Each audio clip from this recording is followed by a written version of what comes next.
95% of the CEOs in this country want to do the right thing. But we have laws for the 5% who have chosen not to obey the laws and who do not want to do the right thing. And that's why we have laws. And Don fell into the category of the 5% here. We don't have necessarily speeding laws for everybody. We have them for people who will drive 120 if they can. And we have laws to protect us from people who rob banks and things of that nature. And those laws are to be complied with. If we ignore the laws that are on the books, we do that at our own peril. And that's exactly what Don was ignoring the laws. Don's attitude happens to be that he knows more than everybody else. He knows more than the federal government. He knows more than MSHA. He knows more than the state inspectors. And he knows how to run a coal mine better than anybody else, and I'll leave me alone. And that kind of attitude, particularly in the coal industry, where people are doing some extremely dangerous work in dangerous conditions, and in many instances unhealthy conditions, if the laws aren't complied with, leads to what we saw at Upper Big Branch, unfortunately. Do you believe he belongs in jail? I've said that, Hoppy. I wouldn't say it if I didn't believe that. Look, here's a question, okay?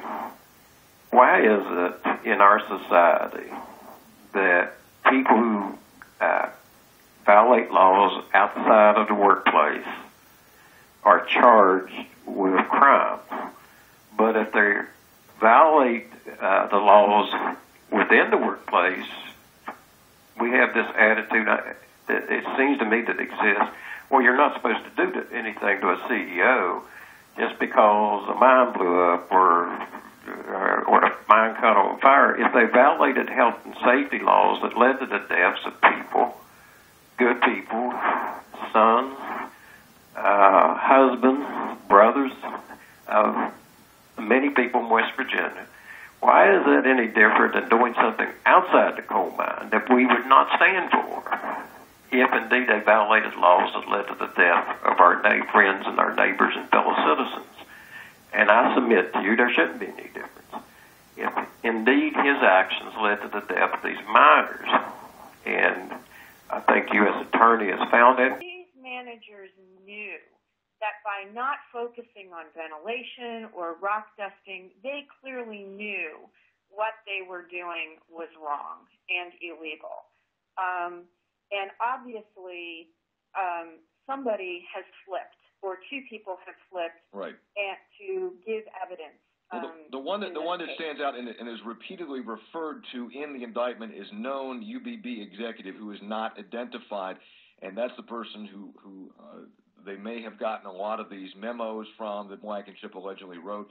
But it looks to me as a classic case, at least the way the state is presenting it, Ellen, is that here's a known UBB executive who doesn't want to go down with the ship and is saying, and a jury, perhaps if it gets to that point, will decide whether it's truthful or not, that I was doing this stuff because I was intimidated or I was told or this is the way it was done because Don said so, et cetera, et cetera. So that's what I gather from that. And that's right. And that's what I mean about, with the one place where Don Blankenship just flat out tells him, you've got a kid. I mean, that is amazingly intimidating. If you are a manager or a worker and your boss says, I'm threatening your family, right? And not threatening like physical harm, but, saying I can fire you at any minute and good luck getting another job. And the other thing that comes out, and they have quoted directly from a memo, is where Blankenship says, we will worry about ventilation or other issues at another appropriate time. Now is not the time. Well, if they were ignoring a known ventilation problem, clearly they were breaking the law.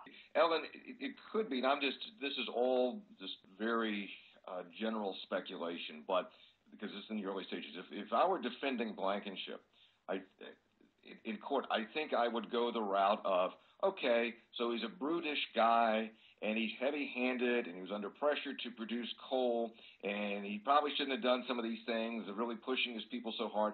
But there's a distance there between being that kind of boss and being responsible for an explosion that killed 29 miners? Well, this is what I think that people fail to realize. And I get very tired of people talking about how dangerous underground coal mining is, because we have prime examples in the United States of companies that do the right thing.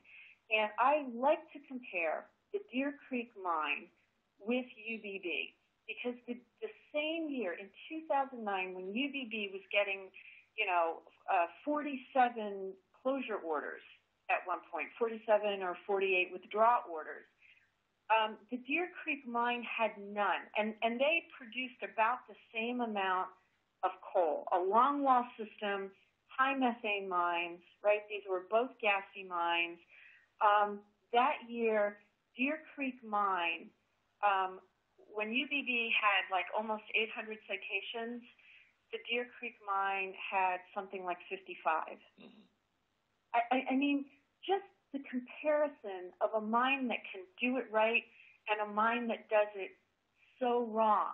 And to say that you can't mine by the rules and the laws and make money is simply not true. And not only can you make money, but you will not kill 29 miners, while you're doing it.